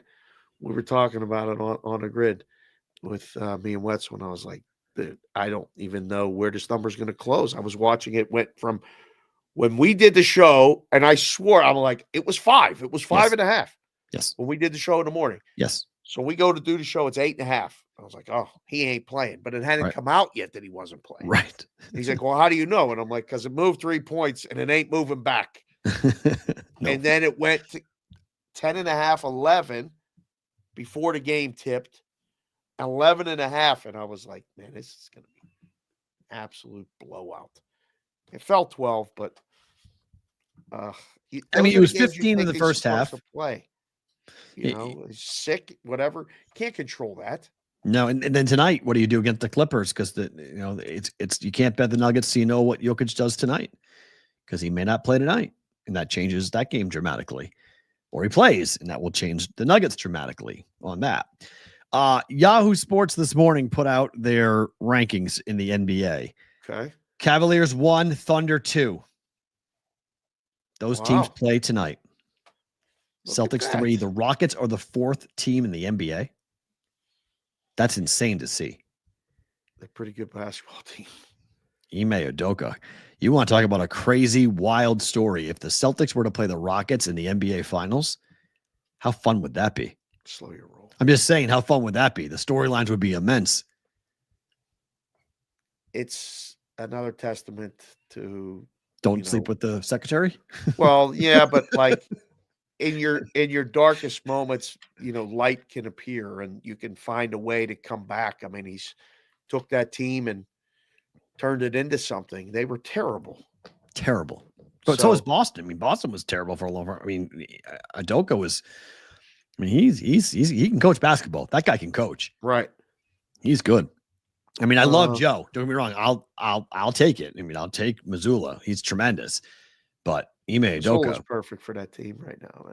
He ain't going nowhere for decades. Yeah. He can stay as long as he wants. Right. He won a championship. No one's running him out of town. But Udoka just has a really good knack of taking bad franchises and flipping it around and getting guys to play to their maximum and on defense too. Right. He's a really good defensive minded coach. Just couldn't get over that hump with Boston in the finals. I don't know. No pun intended. Is 2.5. Dave's Daily Picks. What are you talking about? They're not building Joe Mazzulla statue. Pump your brakes. It's like a Belichick statue right now. We building Joe's statue. There's one guy in the history of the Celtics that has a statue. One. It happens to be at FanDuel Hall with him feeding pigeons. Who? Bird? Red. Oh. Auerbach. He's got it down there? Yeah, it's just him sitting on a bench with a cigar. Nice. And right in the middle of FanDuel Hall. Okay. Pigeons hang out on it. That's about it. Bill Russell is a statue outside of the Garden. But coaches-wise, Boston doesn't build statues for coaches very often. It is an amazing statue. it's pretty cool. Everyone takes pictures next to it. Right. It's fun. It's fun. You can sit on it. Yeah. You like Cavs or OKC? I like Cleveland tonight. Yeah, I would think Cleveland would be. I'll take the home game. I think it's hard for OKC to play Boston and Cleveland in back-to-back games. Like they played so well against Boston. They held the Celtics to 12 points in the fourth quarter. And that was at home. This is on the road now to Cleveland. I mean, that was the last. They haven't played since Saturday. Yeah. OKC plays Boston, Cleveland in back-to-back games. Wow. So take out the top two teams. Isn't there a Bobby? Wait, there is a Bobby Orr statue, CBW. Over. There is a Bobby Orr statue.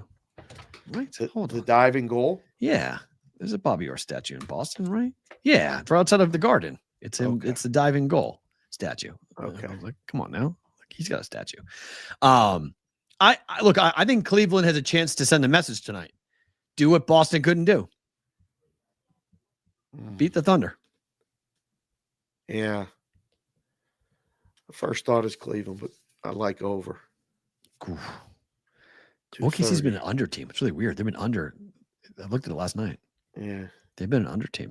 The second game is Bucks hosting the Spurs tonight on TNT.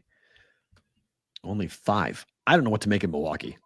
That team is such an enigma. Short number. Oh, that's lay it. For the Bucks. Milwaukee. Yeah. Wembanyama against Giannis. Two guys. That'll be a fun game. How are they humans? Yeah. They don't look like human beings. That'll be a fun game. Wow. The Juice says he can see Spurs winning outright. Of course, could. This will be one of those ones. The Spurs had a game the other night against the Bulls. They were up 19 and blew the lead and lost. The line was Spurs -3 at Chicago. Now it's Bucks -5 at Milwaukee. I don't know if it's that big of a swing between the two teams, but catch them on another road game. I think you can lay this up to 6. Interesting. Yeah. All right. Newbie mentioned it. Tomorrow we're live at Resorts World for Penn State, Notre Dame. What's the move? Is this a head fake? Is this real? Like, no, there's no more head fakes. What do you make of this? He was high. They drove it up to almost. Wait, you froze. Hold on. Pause. You're frozen. Hold on. Snap your fingers. You're back. All right. There you go. I didn't hear a word you said because you froze. Oh, I said they drove it up as high as 2.5, nearly to 3. Now it's back down to 1. What do you make of the move? Yeah. They had to I think they were pushing to see how high it would go, and they were looking for 3. I know that for a fact. Didn't get it. Now, does Penn State close the favorite? Whoa. Well, that's maybe be good news for Franklin. Pick them. It might. I don't know. The handle has to be just tremendous. It can only ask for 2 big name schools, huge. The handle on this thing has to be not Super Bowl level, but man, this is a beast, and it's a standalone Thursday night game. Which is the bigger handle, Thursday or Friday? Hold on one second. I'm going to be right back. Hold on one second. Have him come on the show. Have him come on the show. Right. Say, come on the show. Come have a conversation with us. I don't know if you guys heard his microphone or not, but someone's having a conversation right outside. Most likely the daughters are getting yelled at. That's why he muted his microphone so he can go yell at his kids. Triple double on Monday for plus 625 to juice. Not bad. You can do that. First half under. What's the number, Chef Benny? Give me the number for the first half under for the game. I don't hate that either. Having both offenses needing some time to feel each other out. My only concern with that is obviously turnovers and whether or not Penn State has jitters and turns the football over. I don't know if the Irish will, but Leonard could. We haven't talked a lot about him, but we probably should, just because when he's forced to throw the ball a lot, Love is playing for them. That's tremendous for the running game for the Irish. But if they've got to throw the ball a lot, Penn State secondary can be opportunistic. So first half under, I like it, but turnovers could be a big factor. 20.5. Okay. I like it. 22. I like it even better. Yeah. I don't know. I think like I think the first quarter is so slow, like as far as scoring. Maybe an opening drive, like something happens, but this feels like a fight where they're going to just, let's run. Let's see if we get some success running, and nobody wants to make a mistake in this game early. So I think we get a slow first quarter. Second quarter picks up. I still think the game goes under. What is it, 45? Yeah. I don't know. It's going to result in a short field turnover, special teams, defensive touchdown for this thing to get over. I really like it. I really like it under. First quarter under?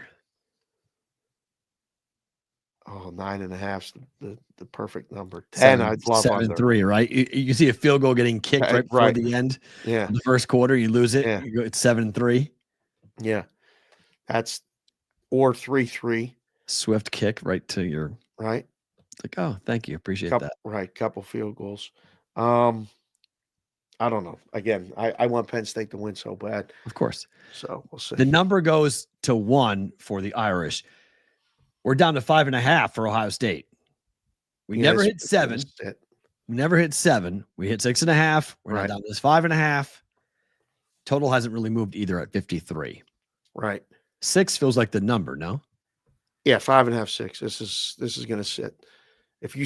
I will be really surprised if it goes to 5. And that's just a book just saying, all right, we got some gigantic Texas exposure, money line, something. Get down, see if they'll lay 5. But I don't think they'll have to.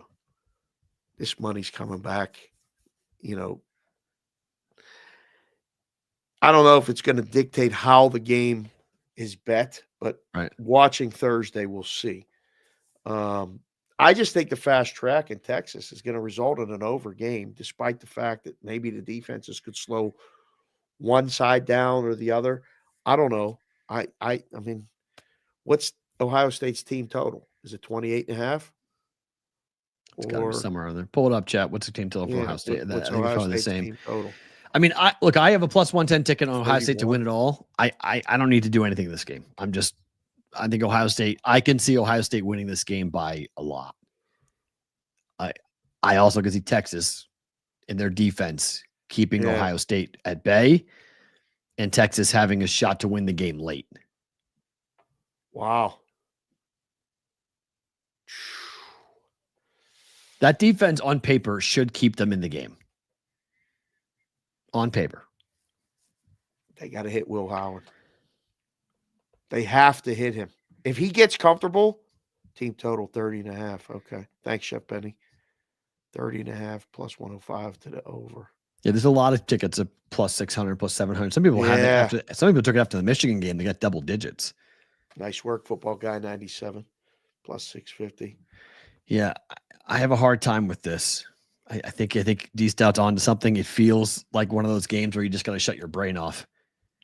D-Stout 19. This is the most obvious play in football this week. Lay it. Don't even think twice. I will say it louder for the ones in the back.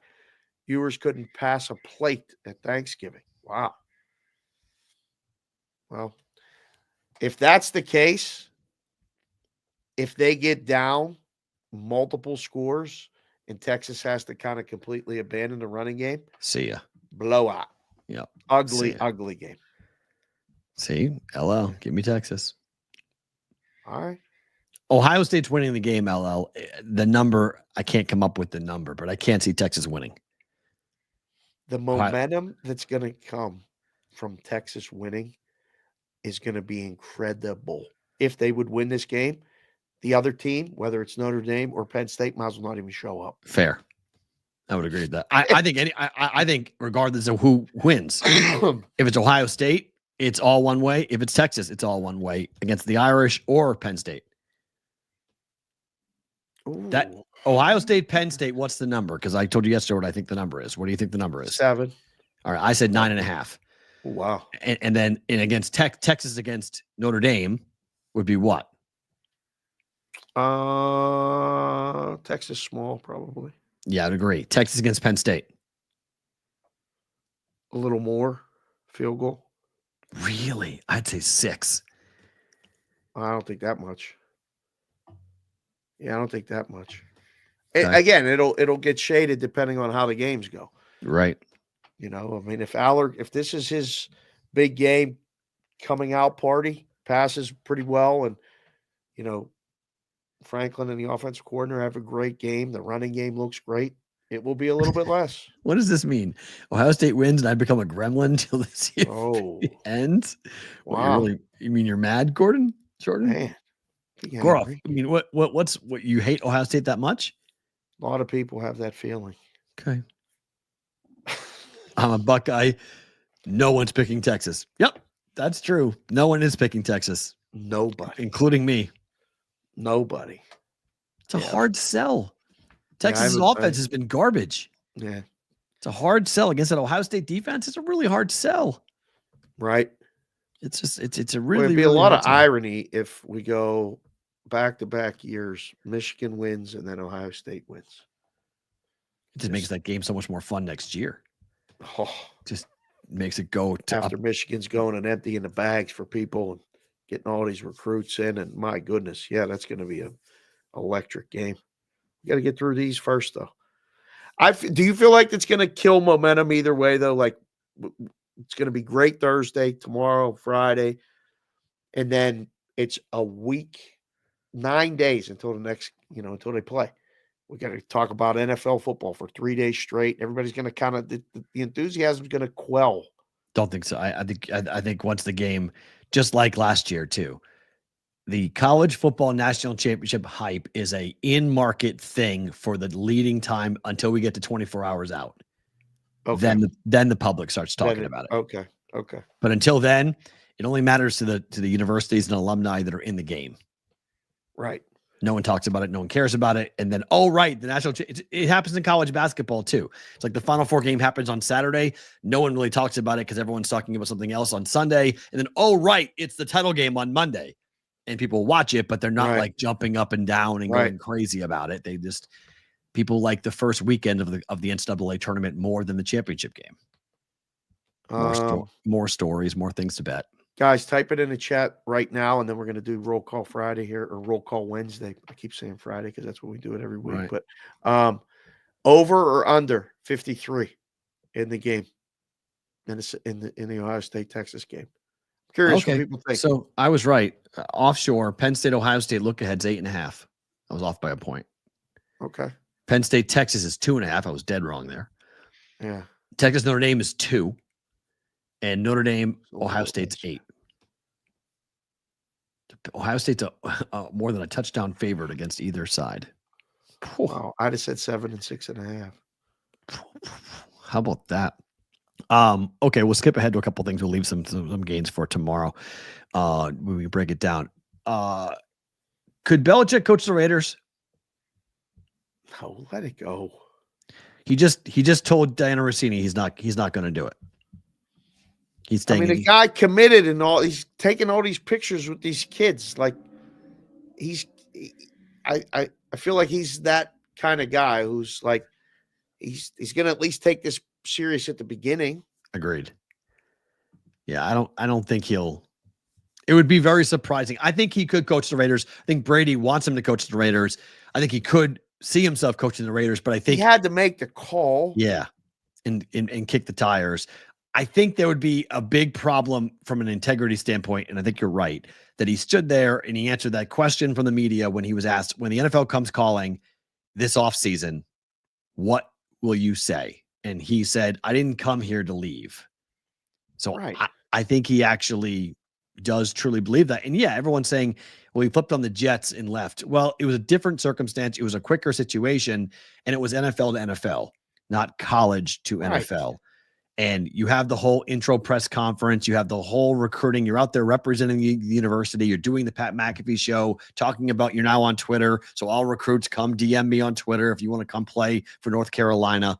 He brought people with him. He brought his kid. He brought Lombardi. He brought all these people with him. He's not taking them to the Raiders. He could, but then Lombardi goes back to working for VEASAN. he just goes back to his old job. Yeah, that's not happening. So, it's possible, I guess. But, yeah, I think you're right. Remember, if he leaves, his kid gets the job. Staying a year, he's going to do this thing out at least a year. I would agree. 1 year, and then he could, and then maybe could go back to college. Yeah. He goes, this is Rodney Dangerfield back to school. I'm too old. I don't want to be. I'm going to go get that record wherever it's at. I guess that's still in the back of mind somewhere. Who knows? I don't know, but let it go now. Finally, before roll call Wednesday, FanDuel is complaining, and they've had to reassess their earnings because the NFL had the highest rate of favorites winning in nearly 20 years. Yeah. Parlays became a big problem for FanDuel this football season. It hit them hard. Yeah, it did, huh? FanDuel had so many people, according to Jessica Wellman, win big parlays in November and December that Flutter, the owner of FanDuel, had to downgrade its revenue guidance for the year in terms of how much money they actually made. What a shame. Anybody crying for the book? Not one person. There's not one person. I read the release and I went, geez, so their EBITDA went down a few millions and their total revenue handle went from $6 billion with a B 1.5 to 5.78 billion. Like, and Q4 numbers had to be adjusted to 1.59 billion. Yeah. You should never cry. Like, nobody liked the bookies that cried. Right. Within the circle, and you knew the one guy, he would be like, I got killed. I got this group. They just keep beating me and this and that. Did you move the number? Like, just stop. Like, what? Don't rely on that to happen. Get more people, fight through it. It's been a rough one. Like, the colleges are all winning. The favorites are winning too.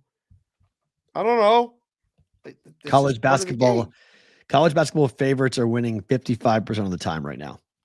Am I supposed to feel sorry for them? No, you're not, Jonathan C. at all. No, don't feel sorry. Somebody call the Wambulance. Thank you. 1 star. The gremlin. 1 star. Tell FanDuel to listen and Justin Timberlake can cry me a river. We can cue up that song. Yeah. And a new mink coat and a new car, right, Butchie? That's what I mean. Like, so stop. Like, there's no crying. There's no crying in baseball. And there's no crying in the sports book. I mean, nobody likes to hear the bad beats.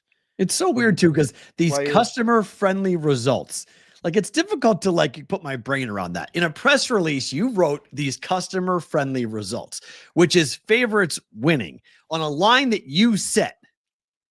Right. you set the line. And so the public followed the line that you set and thus parlayed the 3 or 4 point favorites all together, and they won at a historic rate. Thus, it hurt your bottom line, but you're calling it customer friendly. Right. But you set the number. So you know how you can say it? I put that in the tweet. In the old days, you know how you said customer friendly? We lost. Okay. You put it in the reports, in the white paper. How was the fall quarter? We lost. Why? The favorites won. Mm-hmm. Okay. So what do you do now? We're going to try to move the numbers and try to maybe not need them as much. But when you lose, when the favorites win, you're kind of gambling to the dogs. Right. It happens. So, yeah. Mooch, we discussed the DraftKings Plus where you get the extra juice parlays. Yesterday. It's only $20 a month. So that's $240 a year. We discussed that yesterday. Go back and watch that show. Because between that yesterday and then this today came out and I saw it and I went, you know what? They should probably just continue to just advertise, take the money and, let people bet. Like this. Following our Q3 earnings report on the 12th of November, continued strong U.S. player momentum has been offset by a period of very unfavorable U.S. sport results across the remainder of November and December, primarily on NFL parlay and same game parlay outcomes. Oh, you mean the things that you guys push like crazy? Correct. you guys, your advertising worked. People played and they won. They won. Yeah. Gasp. You have to go to the boardroom with that one. You have to go to the boardroom and say, like, I've been in those meetings with the CFO and the other people, and they're like, why'd you guys lose? And they hated when I went in there because the last one I went in was the last time because I said the favorites won. And they said, well, okay, well, can you prevent that? No, I don't play football. No, I can't. I can't. Well, what do? We could close. Right. I mean, we cannot take any bets, or we move it and we get what we can. And I said, did you see how much we lost? And we literally lost $8 perspective wise. The town got destroyed. Right. It was like this type of thing, like 4 or 5 years ago. What's going on, Johnny P? Johnny P. Yeah, customer analysis just got more confusing. But I mean, the 24 say to them that we lost. They don't want to hear that.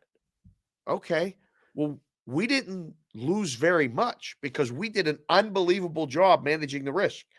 So the town got destroyed, and the one lawyer actually came back in and he pulled me and Tony aside and he said, you guys really did do a good job. The town got destroyed. You guys, you didn't even look, you lost less than 1%.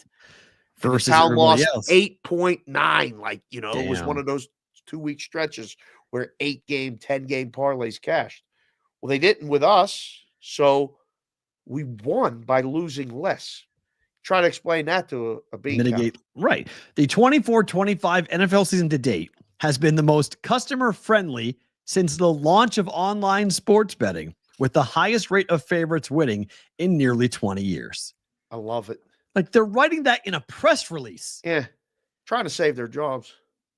Sounds like it. Trying to save their jobs and trying to get more investor money. That's what they're trying to do.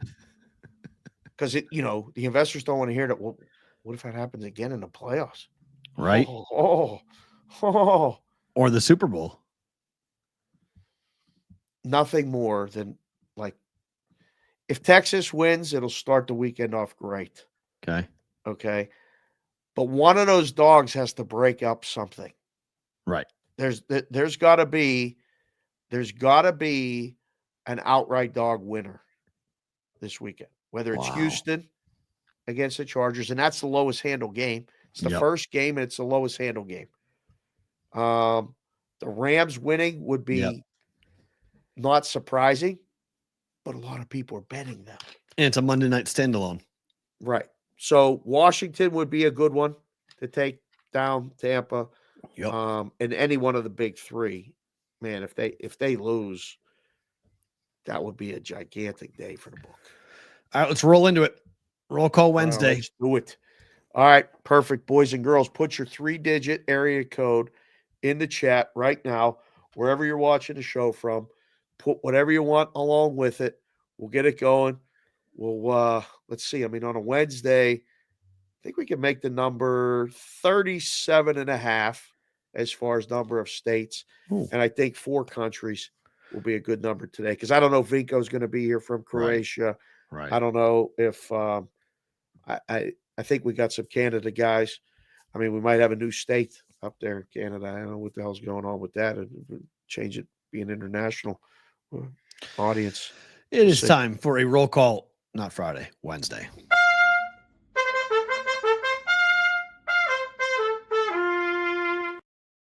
You say his name, and he appears.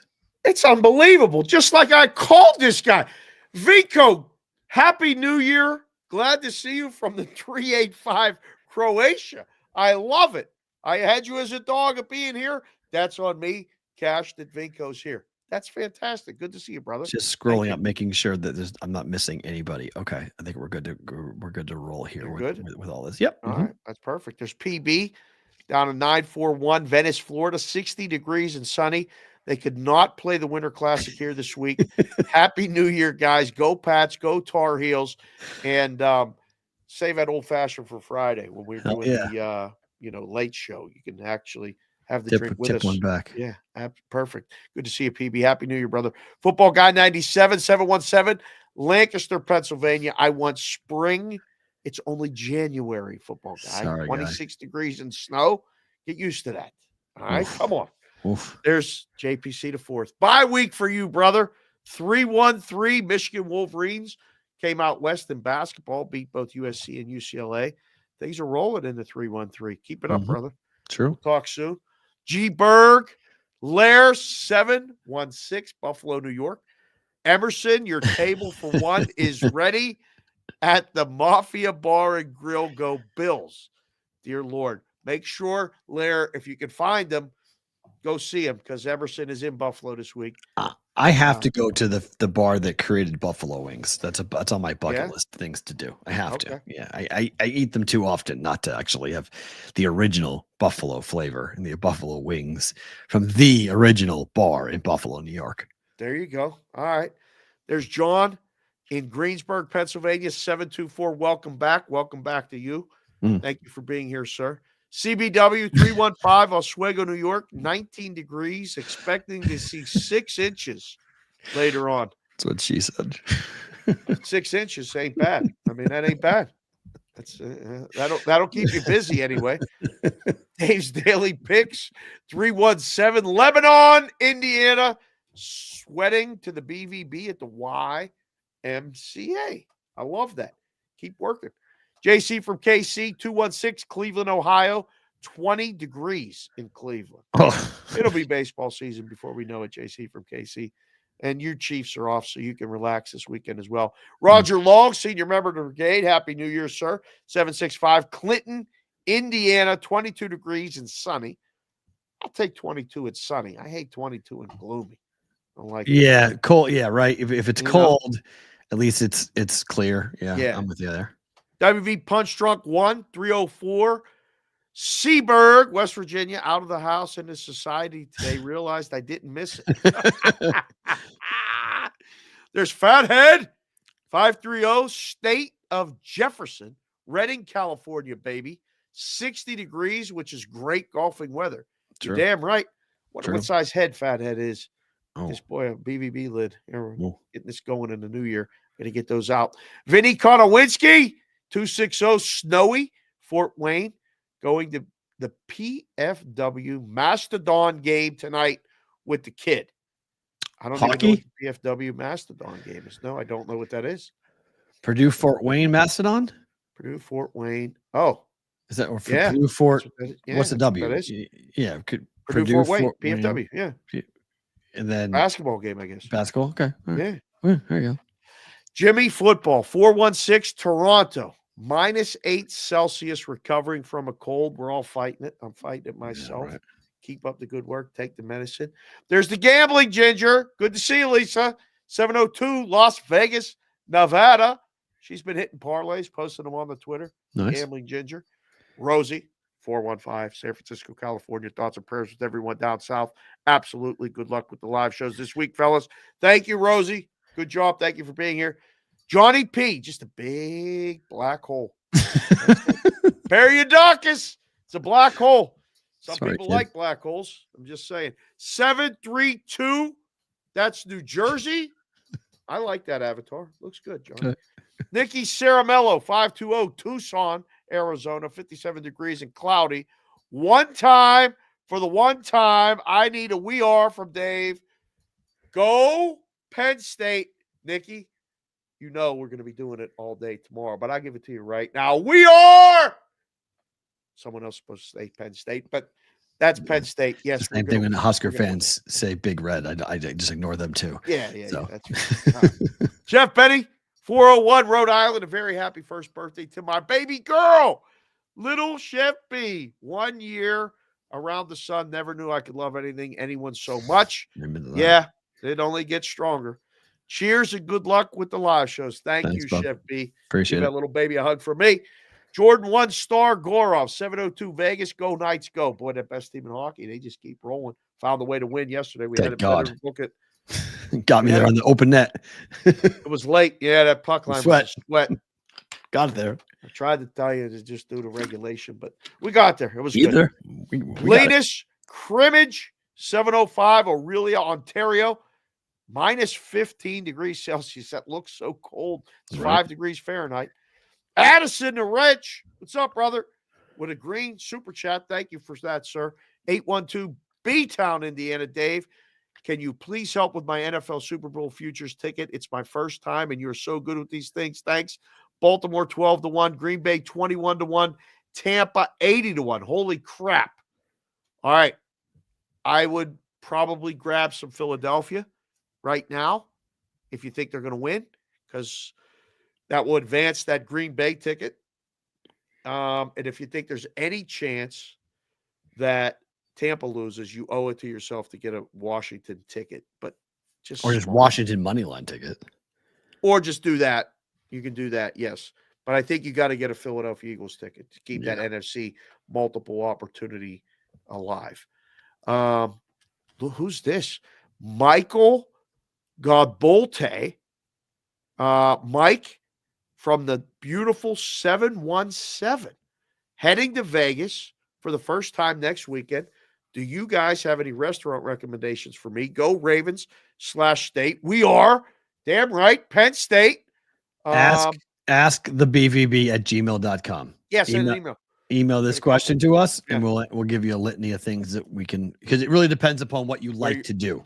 And where you're staying. So it's not like we can recommend stuff, but it could be miles from where you're staying and not really logical. So we need some more details as to where you're staying and what you're doing and what you're up to and what do you want to do, for that matter. I mean, I can tell you, if you're at Circa at all, casually upstairs, go eat at 8 East, and downstairs, I just had dinner at Barry's with a Brigade Proxy guy. It's good every time. Every single time it's good. So that's the two places right off the bat. And then grab lunch at Victory Burger, because the burgers are tremendous. They're great too. Yeah. I mean, Circa, in terms of like property, food, it's the best downtown, in my opinion. It's got the best. It's got tremendous places to eat downtown. Can't miss us. Those are all can't miss places. Yeah. Speaking of can't miss, here's LL in the chat, a big L, but he's got two L's. 480 Chandler, Arizona, 61 degrees. 61 is nice. Yorkie Morris, 702 Enterprise, Nevada. DraftKings is number one, and let's go Birds. All right, Yorkie. I mean, I appreciate you coming in here. You can maybe give us some more insight into all the DraftKings stuff since you work for them. So, yeah, Yorkie's a big DraftKings guy. Didn't know that. Okay. Going to buy some hockey skates, Yorkie. Don't tell my wife. Keep it quiet. Ryan Andrew Fletcher, 703, Herndon, Virginia, enjoying the aftermath of a mini snowstorm in Virginia. Yeah, they got hit pretty good. Ooh, yeah, that's so good.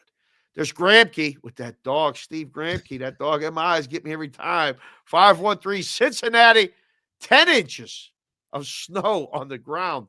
Happy New Year. 10 inches, that's at least for a long night. I can put that on the screen, can I? That's not. Yeah, Ian lights out, 212 Manhattan, colder than a witch's tit. Yeah, that's not on the list. Will, listen, we got all the way to the end, even if it was. Chris Otto, 412 Pittsburgh, PA. Let's go, PSU. Tell him. He bowled a 299 his last game. He left the 10 pin for that series. 299 was the game. Yeah. Hell. Alan Smintana, 507 Mankato, Minnesota. Oh, my. 9 degrees and sunny. That's cold. My feet just got cold thinking about how cold that is.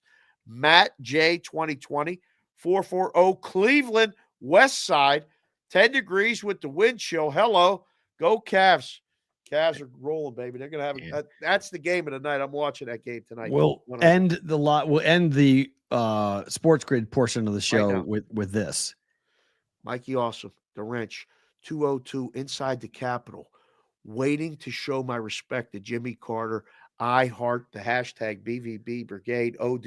We got the guy in there saying bye to Jimmy, pay his respects. Was supposed to keep the phone on. Mikey, turn the phone off. Well, if he's waiting, the line's long, so it's okay because to get to the rotunda to get to inside the Capitol building, that's a long line. So we're keeping Mikey company while he goes and does that. That's pretty cool. Love it. That's very cool. For you guys who are watching live, don't move. More Roll Call Wednesday.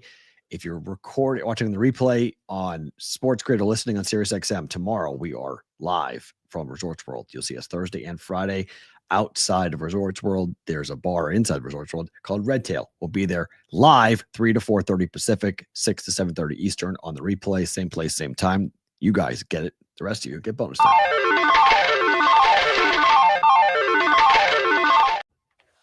As we continue, Mikey, last one. That's really cool, though, for Mikey. Awesome. Thank you for doing that. That's a Mikey has been on BVB in the chat in many places. Cool places, yeah. England, a couple different places. Been on the show multiple times. There's Ross Randall, 978, Amesbury, Massachusetts, 18 and blustery as ever. Blustery is such a good word, Ross. Got you guys blasting in my ears at the lumberyard while I pick out some new pieces. Hashtag BVB to the moon. Thank you, Ross. That's awesome. Stay warm. Coast to coast here. Gio DeWap. He's in the 949. Seal Beach, 69 degrees. Nasty wind and hoping these SoCal fires get contained. You and all of us, Gio. I was going to shoot him a text, but I knew he was lower down in the OC, so hopefully everything's good with you guys. Timmy Mooch, 732 Long Branch, New Jersey, 25 degrees. Packing the car, heading to the Arlington winter storm. No, I think he's heading to Arlington because of a winter storm that's coming up. Oh. Well, he's getting out of Dodge. He's driving down. That's it. Yeah. Going to Arlington? It's a long drive from Long Branch, New Jersey. Clown MB3, 517, Adrian, Michigan, 22 degrees and snowing currently. It's like snowing at every place it's checking in. Big storm, yeah. D Stout 19, 507, Pipestone, Minnesota. Good luck on Monday. We'll talk more about Monday on Monday, but man, Viking fans are going to be really bummed out if they lose their last 2 games. It sucks. Jonathan C, 202, Washington, D.C., 22 degrees and a little cloudy. Soon as Matt left D.C., we got a blanket of snow. They got buried. Yeah, they got hit hard. I was glad just thing you got out of there. Just get out of there. Imagine we've been stuck there for another day. Yeah, you had to go to the Wizards game and watch them blow a lead to Houston and get crushed. Chicago, Kristen, good to see you. 312 Chicago. Cold as F, but just booked my Cubs rooftop outing, so feeling warm inside. Hey, all right. I like that. Cubs rooftop. Gonna have to do that at some point, I think, after getting the Wrigley last year. I think I got to do that at somebody take the kids or something. The Juice, Phoenix, Arizona, 65 degrees, sunny and windy. Thank you, Zona, for covering last night. Stopped me from smoking a cigarette. Attaboy. It's another day. Keep that up. Arkansas -3.5, UCF -5.5, and Donovan Mitchell over 3.5 rebounds. The juice coming in, dropping the no smoking plays. I love it. Joe T, 620 Syracuse, Kansas, 39 degrees. Kansas is playing somebody today. They're going to blow them out, I think. Yeah. Kevin Whitrock, 319, Iowa City, 21 degrees and sunny. Good luck with the live shows this week, boys. Congrats. Thank you, Whitrock. We'll be back to the Midwest at some point, talking to some people about some things. Mm-hmm. Deuce Daly, 603, Wyndham, New Hampshire. I love that dog and that hat. Perfect. Tyrone Boyd, my brother. Tyrone, 202, Penn State money line. Book it. Better be right. You better be right, Tyrone. Pitbull, 59, 270, Campbellsville, Kentucky. Can't wait for tomorrow's at the Red Tail. 20 degrees, snowing, 5 inches coming. Thanks, guys. I love your show. Pitbull, 59. Thank you for the shout out. We love you too, brother. Thank you. Santana, late, but 928, Yuma, Arizona. You're here, so you're on time. I love it. There's Roper. Man, it's such a I feel like I should talk in a very professional voice when I see Roper's thing now. 601 Hattiesburg, Mississippi, 45 degrees and sunny. Looking forward to the live shows the next couple of days. Thank you, Roper. We are as well. It's going to be fun. Last but not least. Whoa. Timmy Cooley Ross. I'm late, but 2000 Sydney, Australia. Glad to have you guys back. Timmy, glad to see you back. Love it. So we got Australia. We got Vinko showed up. Croatia. We got Canada. We got Butchie down south. So that's 4 countries. We got close to the 30-something. That's good. It's not bad. Oh, one more.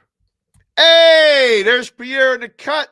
Currently in the 217 Urbana. Is that Urbana, Illinois? Visiting moms and grandparents. Hey, give them a hug too. I know you do work with your dad every day, but say hi to mom and grandparents and everything. We'll be back to see Pierre too.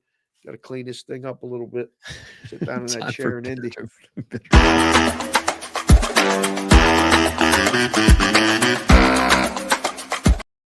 All right, better to book a time. 3 sports, 3 bets like yesterday. UConn on the road against Nova. There's a coaching mismatch here in this one. I hate UConn, but I'm backing them. Wow. On the road. You're good? Give me UConn -1. Basically a money line play. Just why is it only 1, P-Roll? Why? Yeah, it's just injuries. There's a couple kids out for UConn. Wow. Okay. I'll trust you with this one. I'll say bet it. 1-3 ATS UConn is in the Big East, but they're 4-0. It's flipped. Villanova's -1.5 now. Okay, just to refresh. That's fine. I'm okay. I take better number than I got. Take UConn money line. Get plus money on it. Get a +105 out of it. Ooh, it's a good game in the Big East. Exactly. I can't trust Neptune either. That's why I'm betting on UConn. I think Hurley's going to – I just think it's a coaching mismatch. And, yes, McNeely is out for UConn. That's why the number – it's an overreaction. It's a good player. Great player. But I think it's an overreaction. UConn's deep enough to beat Villanova. I just don't like Nova. Look, they've got a couple of decent wins on their resume, but nothing compared to what Connecticut has on their resume. Since they lost in Maui and got destroyed, they've beaten Baylor, Texas, Gonzaga. So they've gone through some pretty good teams. Okay. And bounced back. They're playing mad. UConn +1.5. I like it, Nikki. Under 6 goals, Utah and Florida. Both of these teams offensively are challenged, to say the least. They can't score. Number 1 goaltenders are in for both teams. Do you have another college basketball game before I change this? I do not. No. Okay. 3 sports, 3 bets. Dayton against UMass. Dayton -10.5 at UMass. Bet it or book it. Laying 10.5? Yes. Bet it. Gonna crush them, aren't they? UConn's a mess. I mean, UMass is a mess. They're a mess. Yeah. Absolute mess. All right. That's a little bonus one for the boys. Little bonus play. Let me click the hockey. All right. That game's canceled. Florida. This is a bet. Under. Florida lost the last game. Utah's played. Both of them. I mean, Florida's won 2 games in the last 6. Yeah. And even worse for Utah. Okay. Under. Nationally televised game, under 6. And then finally, Cavs laying 2.5 tonight against the Thunder. Wow. Three games, 3 bets. Hasn't happened in a while. Hasn't happened in a while. But I like Cavs. I like over. But I think the Cavs win. I'm worried about the game because OKC has been playing unders recently, so I'm a little concerned about the total. That's why I just want to take the Cavaliers to win the game and cover. But I think it's a difficult ask for OKC to play Boston and Cleveland and back to back. Is this a nationally televised game? Oh, yeah. Okay. This is the first time in NBA history that a team on a 15-game winning streak is playing a team on a 10-game winning streak.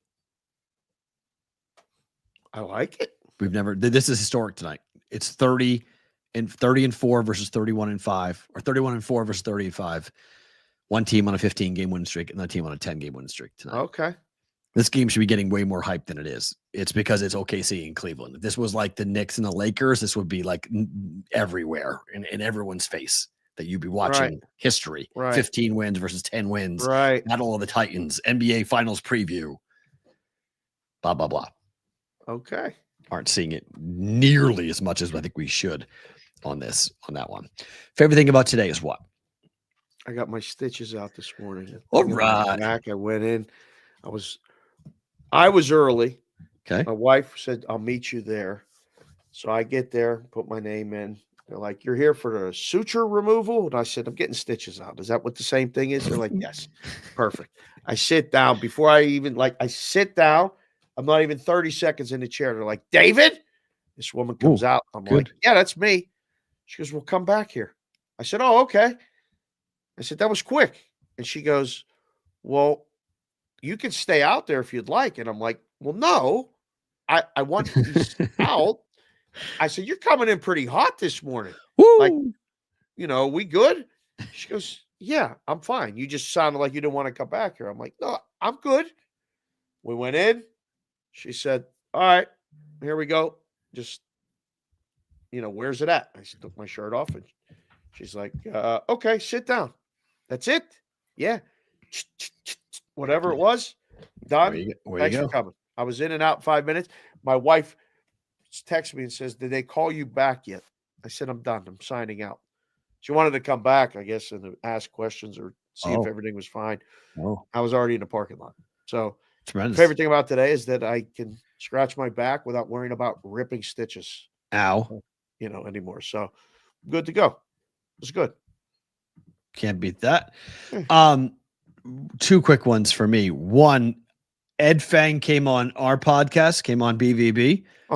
In 30 minutes, I'm going on his. So we're going to go and repay the favor and go and talk about the BVB and preach the gospel of BVB to his analytical people. And then, look, I think we started the show. I want to end the show talking. It's not my favorite thing about today, but it is a scary situation for all of our friends in Southern California. If we can do anything for you guys, please let us know.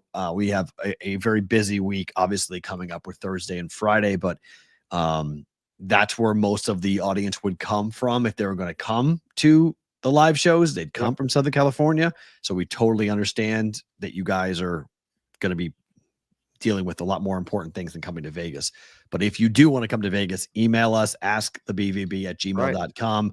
We can give you a code that will take off 20% so you can be a part of it and save some money coming over and staying at Resorts World. If you do want to come, that's still available for Thursday night or Friday night.